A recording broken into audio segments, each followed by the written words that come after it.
السلام علیکم، عبدالعزیز خان آپ کے ساتھ۔ آ، آج کی اس ویڈیو کو دیکھ کے آپ کو تھوڑا سا اندازہ خود ہی سے شاید ہو گیا ہوگا۔ آج کل جو ہے وہ ایک ٹی وی سیریز بہت زیادہ جو ہے وہ آ، رمضان میں تو یہ بہت زیادہ میڈیا پہ بھی کافی حاوی ہوئی بھی تھی، اور اس کے بارے میں ہر طرح کی ایک چل رہی تھی کہ جی یہ کوئی اچھی ہے یا کوئی بری ہے یا جیسی بھی ہے۔ اس کے لوگوں کی بہت طرح کی رائے تھیں، تو میں نے سوچا کہ تھوڑا سا اس کے بارے میں تھوڑا سا جو تاریخ کے جو کہہ لیں ہلکے سے اس میں، کیونکہ اصل میں یہ تو ایک ڈرامہ ہے۔ ڈرامہ جو ہے وہ تاریخ کی صحیح معنوں میں عکاسی نہیں کر سکتا ہے۔ ڈرامہ جو ہے وہ ڈرامے کی طرح ہی بنایا جاتا ہے، اور ڈرامے کو ڈرامے کی طرح ہی دیکھنا چاہیے، اور اس کو ڈرامے کی طرح ہی سمجھنا چاہیے۔ تو اس ڈرامے کو دیکھ کے جیسے بہت لوگوں نے بہت طرح کی، جیسے بعض لوگوں نے تو اس ڈرامے کو کہا کہ جی یہ پاکستان میں ترکی ڈرامے اور یہ وہ ہمارا ان سے کوئی تعلق نہیں ہے۔ بعض لوگ یہاں تک کہتے کہتے چلے گئے کہ جی وہ عثمان خان کے آبا و اجداد تو شاید مسلمان ہی نہیں تھے۔ تو میں نے کہا اس کو تھوڑا سا ادھر ادھر سے تھوڑی سی سرچ کر کے ہلکی سی، کیونکہ سرچ کرنا بھی اتنا مشکل نہیں ہوتا ہے، خیر اس کو سرچ کرنا اتنا آسان بھی نہیں ہوتا ہے، کیونکہ تھوڑا سا میں خیر اس کے بارے میں آپ کو تھوڑا سا بتاتا چلوں۔ اس سے پہلے جو میں نے 3 تصویریں لگائی ہیں ان کو تھوڑا سا میں بتا دیتا ہوں کہ جو دائیں طرف تصویر میں جو ایک آدمی کھڑا ہوا ہے، یہ تصویر جو ہے یہ ایک مجسمہ ہے جو کہ اشکاباد ترکمانستان میں جو ہے وہ ارطغرل کا یہ مجسمہ ہے جو کہ وہاں بنایا ہوا ہے انہوں نے، کیونکہ ان کی جو حکومت تھی وہ وسط ایشیا تک بھی پہنچی تھی۔ اور جو ویڈیو کے بالکل نیچے جو ایک نقشہ آپ کو نظر آ رہا ہے، یہ نقشہ ہے جو عثمانی ریاست اپنے بہترین حالت میں، جب سب سے بڑی وہ ہوئی تھی، جب وہ سب سے زیادہ دنیا میں پھیل گئی تھی، تو اس میں جو بیچ میں سفید رنگ کے جو 2-3 اس کے اندر بڑے بڑے آپ کو نظر آ رہے ہیں، وہ کچھ بحیرے ہیں، جیسے ایک میڈیٹرینین ہے اور اوپر کیسپین ہے، اور نیچے جو سعودی عرب کے ساتھ جو پورا جو تجارتی راستہ تھا، جو بحر احمر کے ساتھ ساتھ جیسے بہت زیادہ تجارتی قافلے چلا کرتے تھے، وہ تجارتی راستہ بھی ان کے قبضے میں تھا۔ پھر پورا فلسطین ان کے پاس تھا،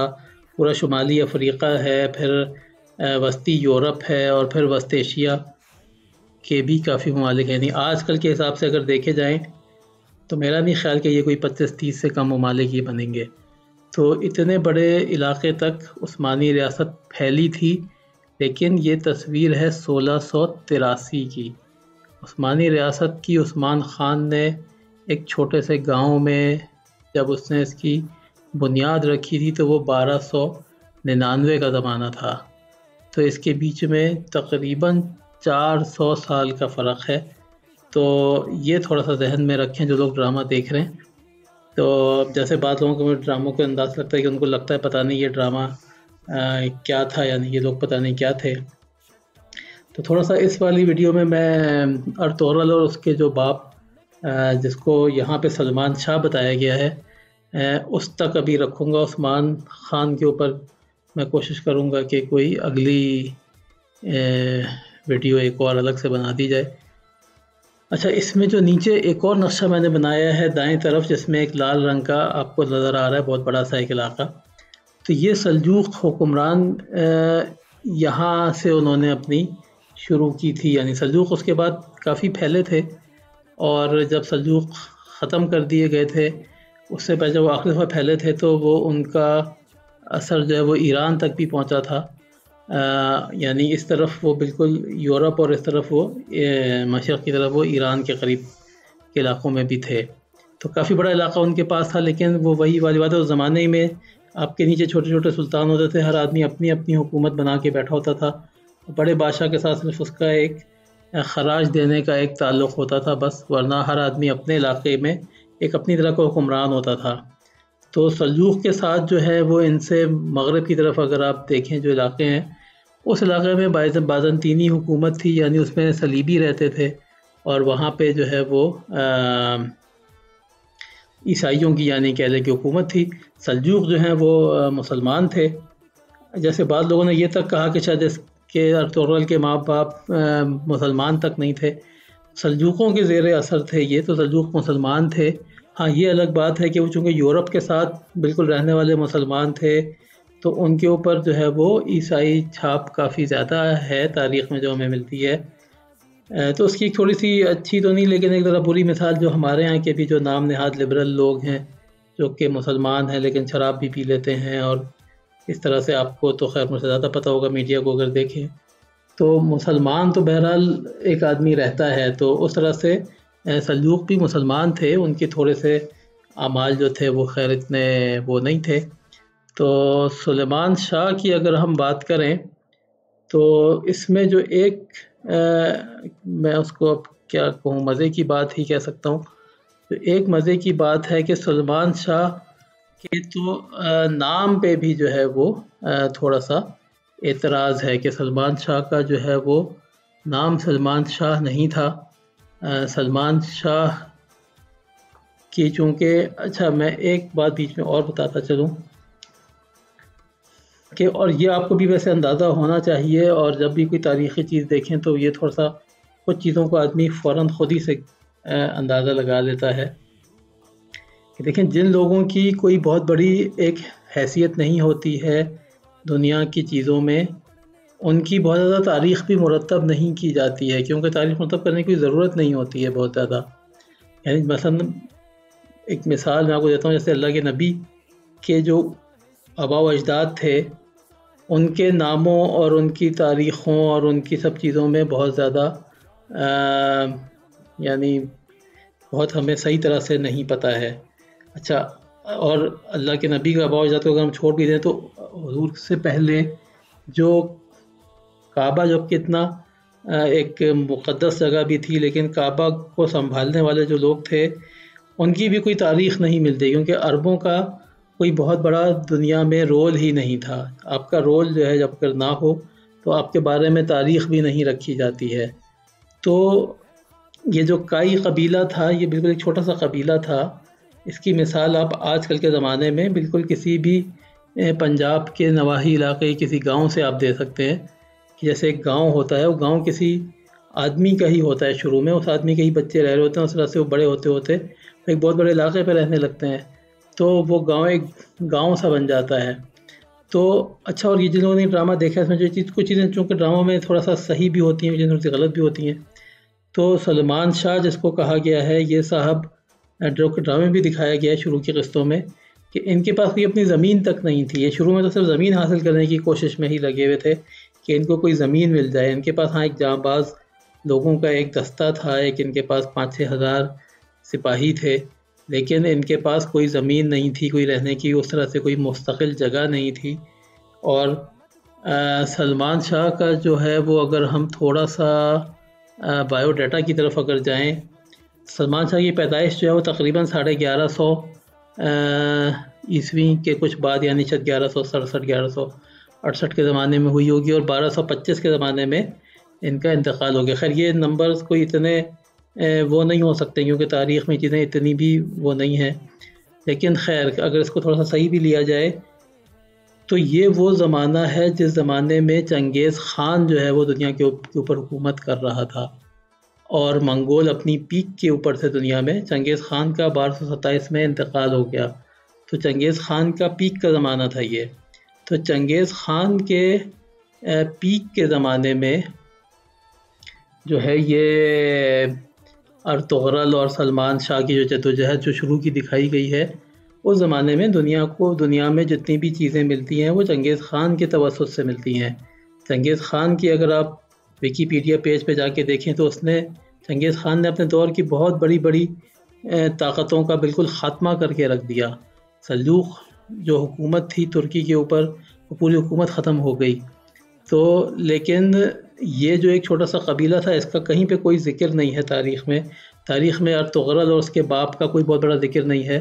ان کا نام اس وجہ سے ہے کہ عثمان خان کے زمانے کے کچھ سکے ہیں جس میں عثمان خان نے اپنا پورا نام اپنے دادا تک لکھا ہے، تو اس میں عثمان خان نے جو اپنا نام لکھا ہے اگر اس کو تھوڑا سا دیکھیں تو وہ بھی ایک بڑے مزے کی بات ہے کہ اس میں اپنا نام اس نے عثمان بن ارطغرل بن گندوز الپ لکھا ہے۔ تو عثمان نے اپنا نام جو ہے وہ اپنے دادا کا نام گندوز الپ لکھا ہے، اس نے اپنے دادا کا نام سلیمان شاہ نہیں لکھا ہے۔ تو اس سے یہ محسوس ہوتا ہے کہ یہ جو سلیمان شاہ کا نام آیا ہے یہ شاید کسی اور وجہ سے کہیں اور سے آیا ہے۔ سلیمان ایک بہت مشہور نام تھا ترکوں میں، اور شاہ کہلوانا جو ہے وہ یہ قبیلہ اتنا بڑا تھا نہیں کہ اس کے رولر کا نام شاہ ہوتا، تو زیادہ اچھا اس سلمان شاہ کے والد کا نام کایا الپ تھا،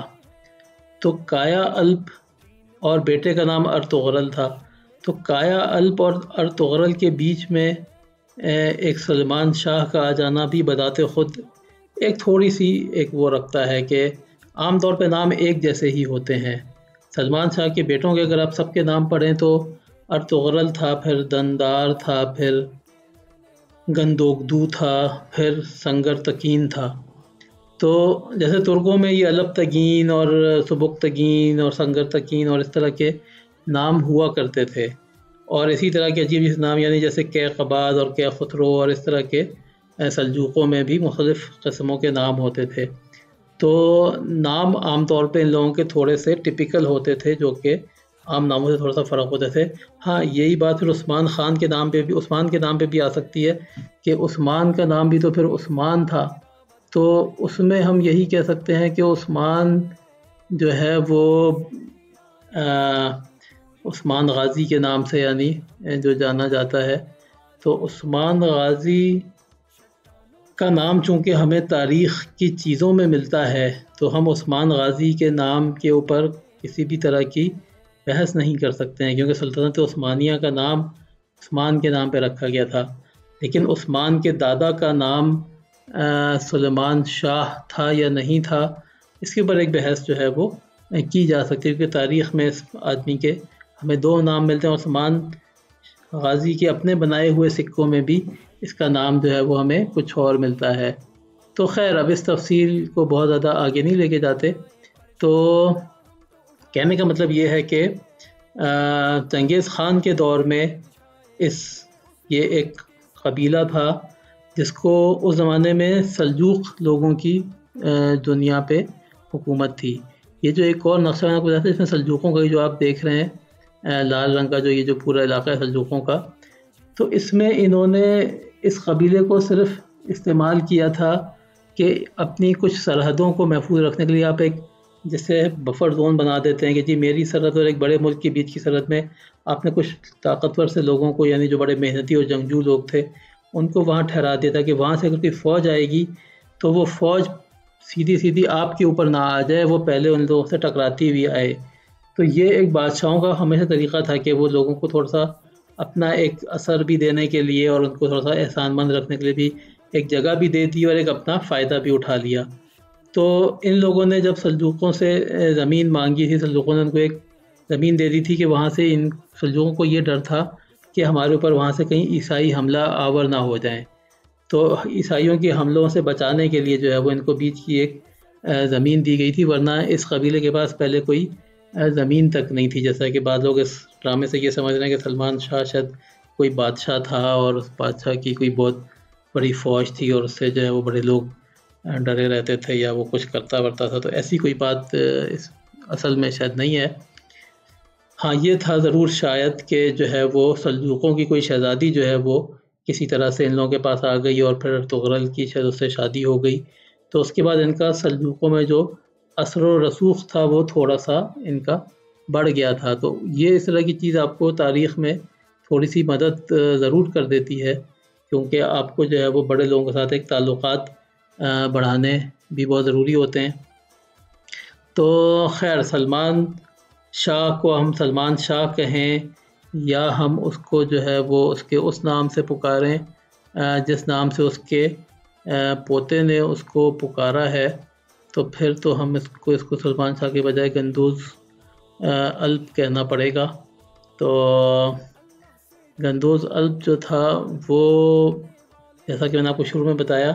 کہ 1150 کے زمانے میں پیدا ہوا اور 1225 کے زمانے میں اس کا انتقال ہو گیا۔ تقریباً یہ وہی زمانہ ہے جب چنگیز خان کا بھی انتقال ہوا، اور یہ زمانے کے ساتھ بھی تھوڑا سا وہ تھا کہ بہت تبدیلیاں آ رہی تھیں کہ ایک سلجوق سلطنت جو کہ بہت بڑی سلطنت تھی،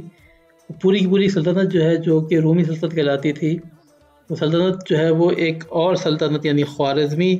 سلطنت سے وہ ریپلیس ہو گئی تھی، یعنی خوارزمیوں نے اس پہ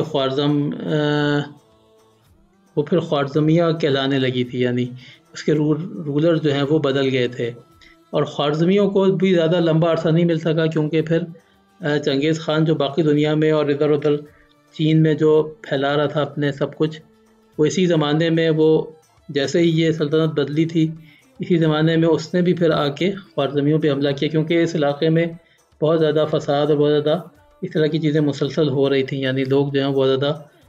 حکومتیں آتی تھیں اور جاتی تھیں، حکومتوں کا کوئی بہت زیادہ کنٹرول نہیں رہتا تھا، اس کا فائدہ اٹھاتے ہوئے جو ہے وہ چنگیز خان نے بھی اس علاقے کو بہت بری طرح سے تباہ و برباد کیا۔ اس دوران یہ قبیلہ جو کہ بہت چھوٹا سا تھا تو یہ کہیں اپنی زندگی بچانے میں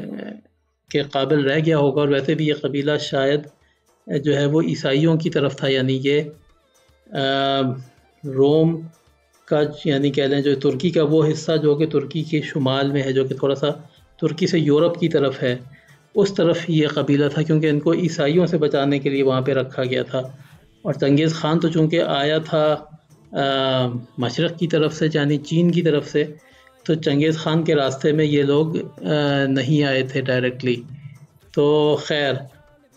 تو سلمان شاہ کو اگر ہم سلمان شاہ ہی کہیں تو اس کی بیگم کا نام جو ہے وہ حائمہ خاتون کے نام سے ہی جانا جاتا ہے۔ سلمان شاہ کو یہ سمجھا جاتا ہے کہ شاید وہ دریائے فرات میں ڈوب کے ہلاک ہوا تھا، لیکن خیر جو ڈرامے میں اگر کچھ دکھایا گیا ہے تو اس میں کوئی اتنی بڑی فرق والی بات نہیں ہے۔ لیکن آپ کو جیسے مزے کی بات ہوں، سلمان شاہ کا جو بیٹا تھا ارطغرل، جس کے اوپر یہ سارا ڈرامہ بنا ہے، ارطغرل کے بارے میں تاریخ میں کوئی ریکارڈ نہیں ہے کسی بھی طرح کا، یعنی ارطغرل کی ہمیں تاریخ پیدائش تک نہیں پتہ ہے کہ وہ کب پیدا ہوا تھا۔ ہاں تاریخ وفات اس لیے پتہ ہے کہ جب تاریخ وفات جو ہے وہ اس میں وہ تھوڑا سا طاقتور ہوتا چلا جا رہا تھا، اور وہ جو ہے وہ بعد میں عثمانی ریاست کی، چونکہ 1299 میں تو عثمانی ریاست قائم کر دی گئی تھی، 1280 میں ارطغرل کا انتقال ہو گیا تھا، تو اس زمانے تک ان لوگوں کو جو ہے وہ اچھا، پھر اس کی چونکہ شادی بھی ہوئی تھی سلجوق شہزادی سے، تو ان کا اثر و رسوخ بھی کافی بڑھ گیا تھا۔ جب آپ تھوڑے سے مشہور ہو جاتے ہیں تو آپ کے بارے میں کچھ باتیں لوگ جو ہے وہ محفوظ کر لیتے ہیں۔ تو حلیمہ جو ہے اس کے بارے میں کہا جاتا ہے کہ اس سے اس کی شادی ہوئی تھی، جو کہ سلجوق خاندان سے تھی، اور اسی کی وجہ سے ان کا اثر و رسوخ جو ہے وہ سلجوقیوں میں بڑھا تھا۔ اور اس کے کم از کم جو ہے وہ 4 بیٹے سمجھے جاتے ہیں تاریخی حساب سے، اور اس کے جو ہے وہ یعنی عثمان غازی جو تھا وہ اس کا اکیلا بیٹا نہیں تھا، اس کے جو ہے وہ عثمان کے علاوہ بھی کم از کم جو ہے وہ 3 بیٹے اور جانے جاتے ہیں، اور ان بیٹوں کے بھی اگر آپ نام اگر پڑھیں گے تو آپ کو اندازہ ہوگا، یعنی ایک بیٹے کا نام تو چلیں عثمان تھا، اب ایک بیٹے کا نام جو ہے وہ سارو باتو، ایک کا نام صفکی بے، اور اسی طرح ایک کا نام گندوز بے تھا۔ اچھا، اس سے بھی لگتا یہ ہے کہ ارطغرل کے باپ کا نام شاید گندوز الپ ہی ہوگا، کیونکہ عام طور پر یہ لوگ اس طرح سے کرتے تھے، یعنی یہ بہت کامن آپ کو نظر آئے گا بادشاہوں میں کہ دادا کے نام پہ پوتے کا نام اس طرح سے نام کو بھی آگے لے کے چلتے ہیں۔ تو گندوز الپ کے پوتے کا نام گندوز بے ہو سکتا ہے یعنی، لیکن خیر یہ کوئی ایسی وہ نہیں ہے، یہ کوئی اتنی بڑی وجہ نہیں ہے، ضروری نہیں ہے کہ ایسا ہی ہو، لیکن چلیں اس کو ہم پھر بھی، یعنی میں کہنے کا میرا مطلب یہ ہے کہ ان لوگوں کی اتنی زیادہ وہ نہیں تھی تاریخ میں ویلیو، اور ان لوگوں کی اتنی زیادہ تاریخ میں ڈیٹیلز ہمارے پاس نہیں ملتی ہیں، لیکن خیر ہمیں یہ پتہ ہے کہ گندوز الپ کے نام سے ایک آدمی تھا، چونکہ اس کا نام عثمان غازی کے بنائے ہوئے سکوں کے اوپر درج ہے، اور ارطغرل کا نام ارطغرل ہی تھا، کیونکہ اس کا نام بھی ہمیں تاریخ سے مل جاتا ہے۔ تو ارطغرل کے زمانے، ارطغرل کو تو خیر حکومت کبھی بھی نہیں ملی، ارطغرل کی قسمت اس لحاظ سے اچھی نہیں تھی کہ ارطغرل کو حکومت مل پاتی، یعنی کیونکہ ارطغرل جو ہے وہ اس کے باپ کے انتقال کے بعد حکومت جو ہے وہ اس کی والدہ ہی چلاتی رہیں، یہ جو حائمہ خاتون تھیں، تو ارطغرل کو باقاعدہ طور پہ حکومت جو ہے وہ کوئی بہت ایسے لمبے عرصے کے لیے نہیں ملی جس کا بہت زیادہ ذکر ہو، لیکن ہاں کچھ نہ کچھ کسی نہ کسی فارم میں ملی ضرور ہوگی، لیکن اس کے بیٹے نے اس کے اوپر صحیح معنوں میں حکومت کی، یعنی اس پورے علاقے پہ. اور ان کو جو علاقہ ملا تھا سلجوق کی طرف سے، سوگوت کا ایک گاؤں تھا جو کہ آج کل کے زمانے کے انقرہ کے پاس ہے، اس گاؤں سے انہوں نے اپنی عثمانی سلطنت کا جو ہے وہ قیام کیا تھا، اور وہاں سے وہ سلطنت پھیلی، اور وہ پھیلتے پھیلتے جو میں نے آپ کو نقشے میں دکھایا ہے وہاں تک یہ پہنچ گئی. تو امید ہے کہ یہ ویڈیو آپ کو شاید تھوڑی سی اچھی لگی ہو. اصل میں ڈرامے کو جو ہے وہ ڈرامے کی حد تک ہی رکھا جانا چاہیے، اس سے تاریخ اخذ نہیں کرنی چاہیے. تاریخ اخذ کرنے کے اپنے ذرائع ہوتے ہیں، اور تاریخ جو ہے وہ انہی ذرائعوں سے اخذ کرنی چاہیے. یہ کافی زیادہ دیکھا گیا ہے کہ لوگ جو ہیں وہ بہت سارے ڈراموں کو ایز اے ریفرنس بنا لیتے ہیں. ڈراموں میں کچھ سچائی ضرور ڈالی جاتی ہے، کیونکہ ڈراموں کو 100% جھوٹا کرنے سے ڈراموں کی بالکل کریڈیبلٹی ختم ہو کے رہ جائے گی. لیکن ہاں ڈراموں کو ڈرامہ ہی بنانا پڑتا ہے، ڈراموں کے اندر کچھ تھوڑا سا گلیمر، تھوڑا سا اس کے اندر ایک ایسی چیز رکھنی پڑتی ہے جس سے ڈرامہ جو ہے وہ ذرا ڈرامہ ہی لگے. تو امید ہے کہ آپ کو یہ ویڈیو پسند آئے گی. جلدی کوشش کروں گا میں کہ جو ہے وہ جو اصل عثمانی سلطنت کا جو چشم و چراغ ہے عثمان غازی، اس کے بارے میں بھی پھر ایک ویڈیو بنا کے اور تھوڑا سا اس کے بارے میں بھی آپ لوگوں تک بات پہنچاؤں. چلیں اگلی ویڈیو میں ملاقات ہوگی. السلام علیکم.